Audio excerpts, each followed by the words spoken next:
How's it going, everybody? I'm back again here to show you how to make a fast salsa. First of all, fast salsa, and possibly even huevos rancheros. So let's get to it. We're gonna do this fast so we're gonna take this green part off of the tomato just by carefully running our knife in there. Pull that out. Same thing on this side. So normally how people make salsa, you can like roast the peppers, you can put them in the oven, you can put them over open flame, and that's basically how people normally make salsa. But today I'm going to show you how to do this fast So I'm just cutting all these I'm just cutting all these tomatoes into bite-sized pieces, basically because they're going to be going into my Ninja cup. So stay tuned. I've already pre-washed all these ingredients. Take the little end off of the pepper. And this is a lot of pepper. This is serrano pepper for two Roma tomatoes. Usually you want to go with one green pepper. This is a serrano though, so well, this is what we're going to do. We're going to go with just half of it. Just one thick half. Maybe the light half. No, we'll go with thick half. It's going to be spicy though, so keep that in mind. You know, adjust the taste. So we got those few ingredients there. What else we got? Off camera here we have a garlic. It still has a little bit of that skin on it, so what we're going to do is set it down. Give it a good smashing with the back of the knife, or at the flat side of the knife. Once you've squashed it, you can just easily peel off the skin. No issues. Now there's a little bit of, it's hard to see, but there's the end. We're going to cut that off. If you really want to go all out on the inside of the garlic, you're going to try to take out that, the germ, the sprout that's grown, you know? So we'll just set that off to the side. Here's our garlic. And this is a lot of garlic for this, so we're just going to use, this much. So anyways, you're asking me, what am I going to do with this? Well, as I said before, I'm going to put it into my handy dandy Ninja. And some of you may be asking, well, what is a Ninja? A Ninja is this little, it's a very common household blender here in America. So we're going to try our best to put this up without knocking over anything. Alright.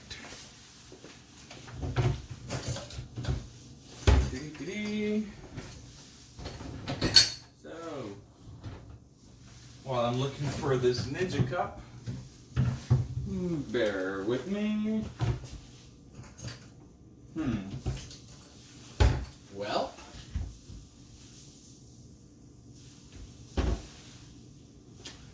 Houston, we may have a problem.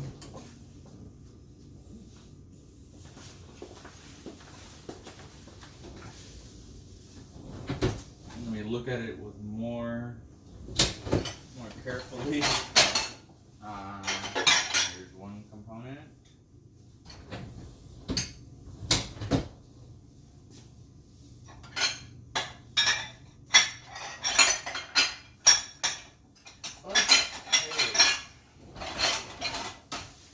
We found our little guy.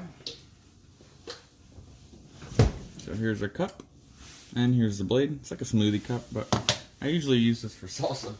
So mine doesn't taste the best. I mean, mine doesn't smell very fruity. It smells a little spicy, actually, my cup. So what we're gonna do is throw all those ingredients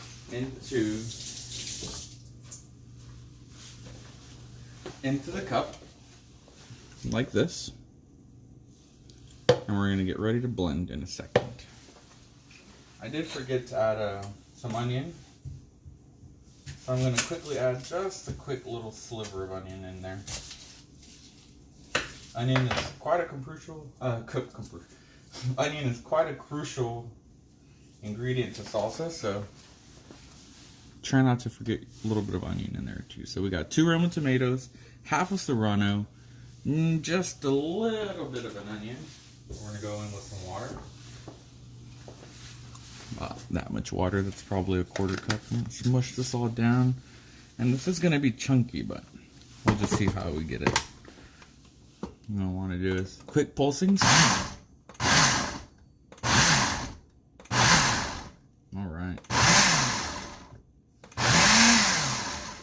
Now this looks very thick to a lot of people, but don't worry. I'm gonna show you how this is gonna go.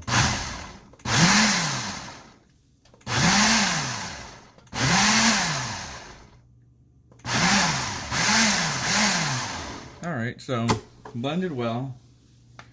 Don't want it too chunky. You don't want a lot of floaties in there, so we're gonna do our best to get this out of the way. On the side here, I got a pretty warm skillet, hot skillet going, or hot frying pan, I should say. I'm gonna add a dash of olive oil. And this part's a little dangerous, so proceed with caution. Since this is liquidy, it's oil, there's gonna be a little bit of splatter, so be careful.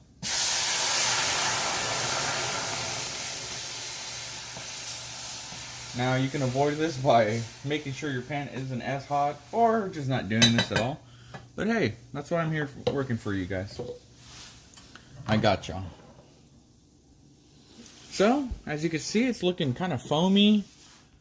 It looks a little, you know, it looks pink, right? And the edges look a little, you know, more orange in color. Well, that's exactly what we're going for. As this cooks, the pinkness, the foaminess, the pink color in there, it's gonna all start to go away. So we'll let that go a few seconds. You can witness it as it goes.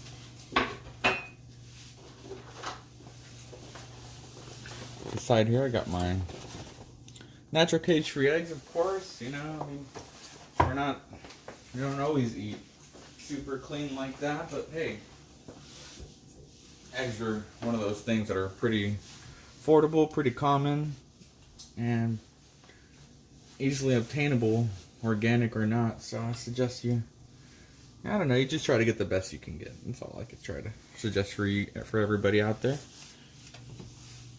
Alright, so that's going. In the meantime, let's get our special seasoning. So we're going to go with a little bit of garlic salt. And just a little bit, because as I said, I already had added a little garlic, and this can be a little salty. So we're going to go with a pinch and a half. That's it. We're going to, let's see what else, what other seasonings I got. Got a little ground cumin here. We're going to need just another dash. No, there we go. That's a decent amount. Dash. Here it is in the hand. Boom. Alright. Now we're going to go with a little salt.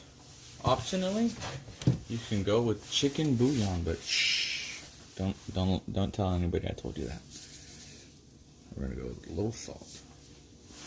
I always do pour up more than I need in my hand. That's just because I like to. Alright, so. All the salt. We're going to give this a mix. And this is a little more pureed than I normally like my sauce, but trust me, for this application, it does not matter. So you're just going to let this thing go low and slow. High and fast if you need to, but low and slow is fine. Oops.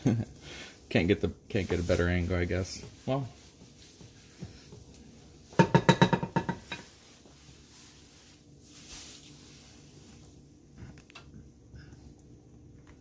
there we go.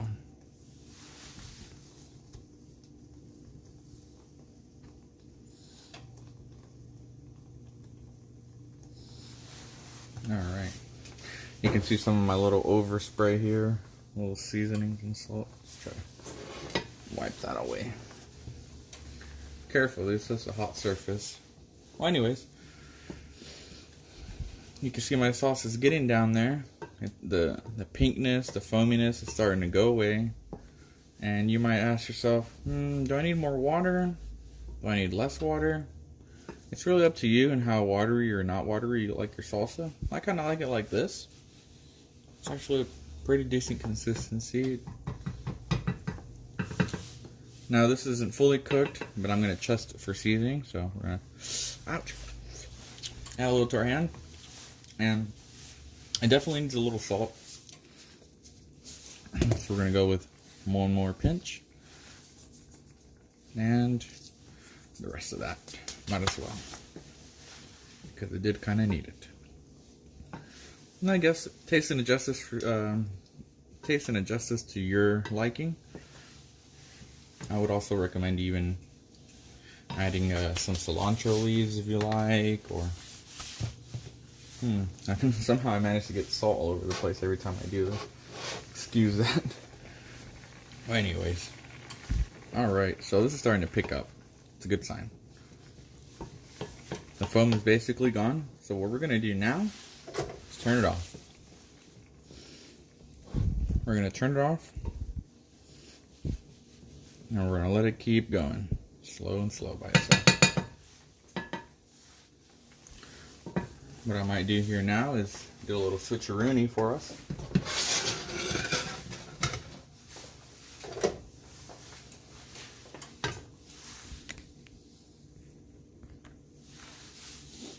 Okay, so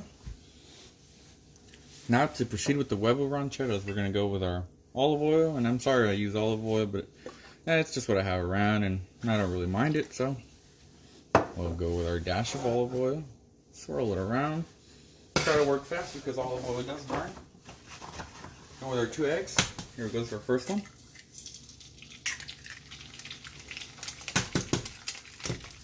And our second one.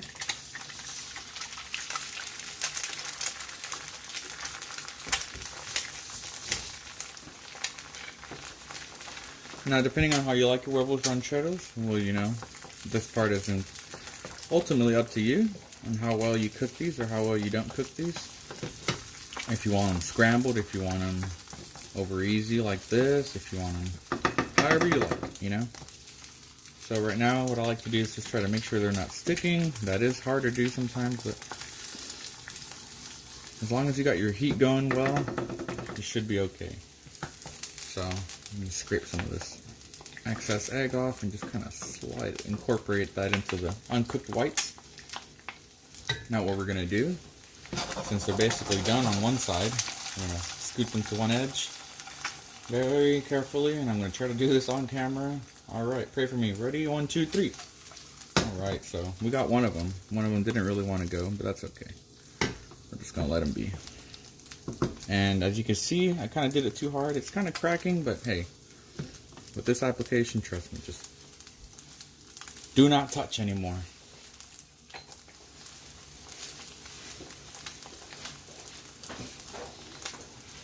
Allow the egg to cook just a little bit more, and then go with a paper towel and get some of these excess oil and crusties off of here. Now what we're going to do, and this is my favorite part, is go with our salsa right over the eggs.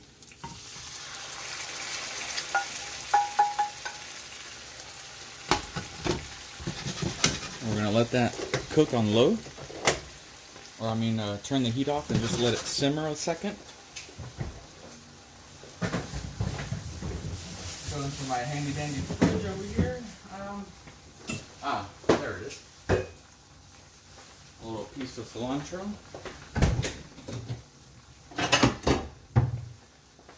Alright everybody, this is my favorite part here of the day. Serving of my classic huevos easy rancheros. Oh yeah!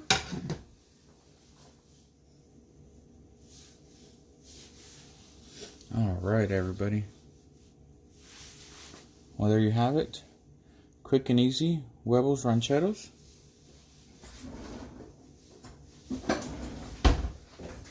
Grab a spoon or something so I can try it out for you. And as I said, you can let the sauce reduce, you can let it go more. This sauce is a little watery, as you see. Here's excess water.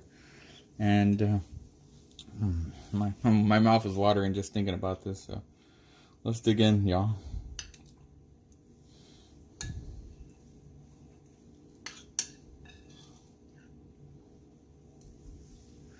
My cilantro looks a little wilted. That's okay. It was just for decoration purposes for today. Now, many of you have noticed that I didn't season the eggs. That's because the sauce is flavorful and I'm trying to watch my salt intake, admittedly. But really, you could add your dash of pepper, your dash of salt. As aforementioned, I can never say that word. As aforementioned, this is the way I cook my eggs. Sometimes I like them runnier. Sometimes I like them more done. Sometimes I like to make them scramble into like a patty and then pour the sauce on them. This is called tortitas. We got plenty of sauce left over for another round of eggs or whatever else. Woo! That half serrano was spicy, you guys, so watch out for the heat. Enjoy. This is huevos rancheros, Tex Mex style. Hope you enjoy.